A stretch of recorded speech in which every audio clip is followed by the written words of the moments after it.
ರಾಜ್ಯದ ಸಂಕ್ಷಿಪ್ತ ಸುದ್ದಿಯ ಕ್ವಿಕ್ ರೌಂಡ್ ಅಪ್. ಪ್ರವಾಸಿಗರು ತೆರಳುತ್ತಿದ್ದ ಜೀಪ್ ಚಾಲಕನ ನಿಯಂತ್ರಣ ತಪ್ಪಿ ಚಿಕ್ಕಮಗಳೂರಿನ ಮುಳ್ಳಯ್ಯನಗಿರಿ ತಿರುವಿನಲ್ಲಿ ಪ್ರಪಾತಕ್ಕೆ ಉರುಳಿ ಬಿದ್ದಿದೆ.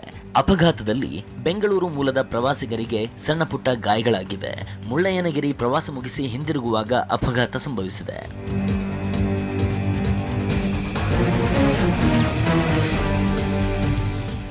ಮೈಸೂರಿನ ಗುಜ್ಜೇಗೌಡನಪುರದಲ್ಲಿ ದಕ್ಷಿಣ ಅಯೋಧ್ಯೆಯ ದೇಗುಲ ನಿರ್ಮಾಣಕ್ಕೆ ಭಾರಿ ವಿರೋಧ ವ್ಯಕ್ತವಾಗಿದೆ. ಅಯೋಧ್ಯೆಯ ಬಾಲರಾಮನ ಮೂಲ ಶಿಲೆ ಸಿಕ್ಕ ಸ್ಥಳದಲ್ಲಿ ದೇಗುಲ ನಿರ್ಮಿಸಲು ಹಾಕಿದ್ದ ಫ್ಲೆಕ್ಸ್ಗಳನ್ನು ದಲಿತ ಸಂಘರ್ಷ ಮುಖಂಡರು ಏಕಾಏಕಿ ಹರಿದು ಹಾಕಿ ಪೂಜಾ ಕೈಂಕರ್ಯಕ್ಕೆ ಅಡ್ಡಿಪಡಿಸಿದ್ದಾರೆ.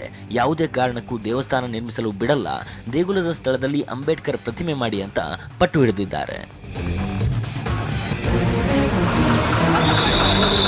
ಕಾಡಾನೆ ದಾಳಿಯಿಂದಾಗಿ ಹಾಸನದ ಬೇಲೂರಿನ ಅಂಕಿಹಳ್ಳಿಯಲ್ಲಿ ಮಹಿಳೆಯೊಬ್ಬರು ಸಾವನ್ನಪ್ಪಿದ್ದಾರೆ. ಗಜೇಂದ್ರಪುರದ ಚಂದ್ರಮ್ಮ ಮೃತ ಮಹಿಳೆ.